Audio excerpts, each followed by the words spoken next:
As you know, I have Little Rock Air Force Base in my district, and I'm real interested in AMP versus what some are calling AMP Light. And I understand that the President has talked about, or the President's budget claims that there will be a savings of $2.6 billion by transitioning away from AMP to AMP Light. And I've been having a hard time getting an analysis. I hear the top line number, but clearly there are assumptions underlying the analysis. And I would like to just formally ask if you could go back to DOD and just like you are for my colleague over here, and find out if I can get copies of any supporting documentation that would enlighten me on what the assumptions are underlying the cost, the alleged cost savings. And I am interested, for example, when you are looking at AMP versus AMP Light, did you consider the cost of the navigator slot that's going to stay there, the retirement for that navigator and all that? So anything that you could get me that lays that out would be very helpful, because you know, I'd just like to trust but verify and crunch some of those numbers myself. So if you could help facilitate that, that would be great. It looks like you are answering that you did consider the navigator personnel cost. Is that what you were saying, General? Yes, sir, we did. And we also looked at, as a test pilot, I first flew an amped C-130 in 1991. And now we're delivering it. So, and what an AMP does basically is takes an analog aircraft and tries to make it a digital aircraft. And so we were on the lead of doing that. And so we went through that, and we learned a lot by doing it with the C-130, one of the first aircraft to do that. And we've come a long way with it, but the costs to actually do AMP are very high, and we'll provide those numbers. What we looked at was, I'll call it the son of AMP, or the follow-on.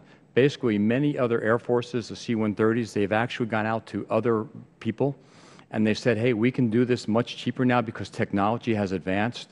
So by doing this, we're giving the same basic safety capabilities that I need for my air crew, and so the aircraft and the crews can perform, because, again, they're very dedicated airmen that do this at a much lower cost, significantly lower cost, but it does mean we're keeping the navigator with us, and that was part of the discussions we had as we looked at doing that, sir.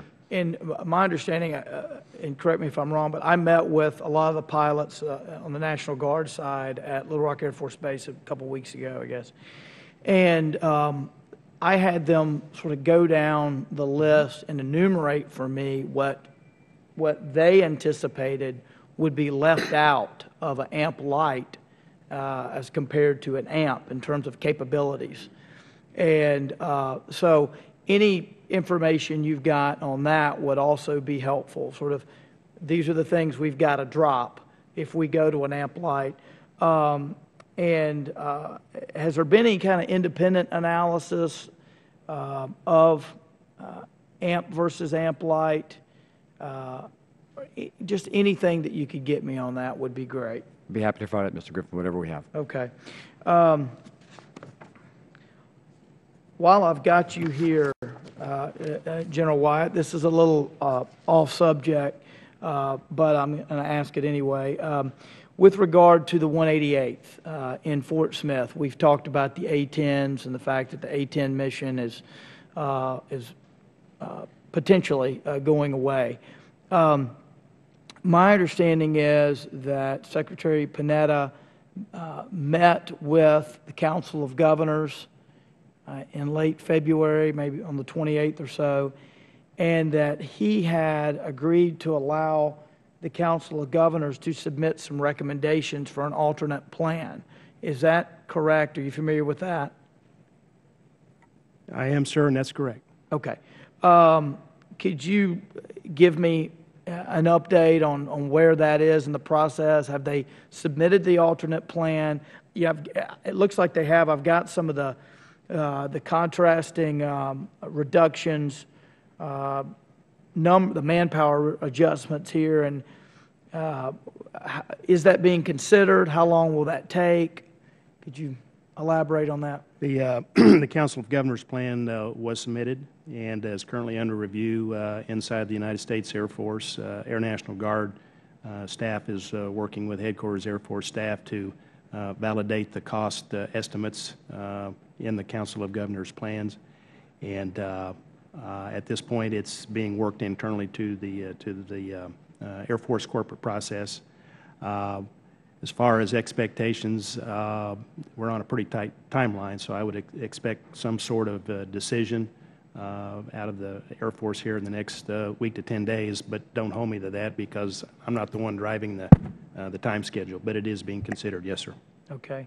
And I've only got 17 seconds, but I would just mention that with regard to the 188th in Fort Smith, I feel like the comments that Mr. Russell made in his report about there not being a basis for understanding how decisions were made, I feel that way about the 188th as well. And as we talked about and over on the Senate side when we met, if any analyses come to light that you could share with me, that would be very helpful because it looks from the outside, it looks like decisions were made at 30,000 feet, if you will, and then they were just sort of forced, they were just pushed down on the force structure. It doesn't seem that there was a lot of individual analysis of Fort Smith and the different locations. So basically I'm asking for information. Thank you, Mr. Chairman. Thank you all.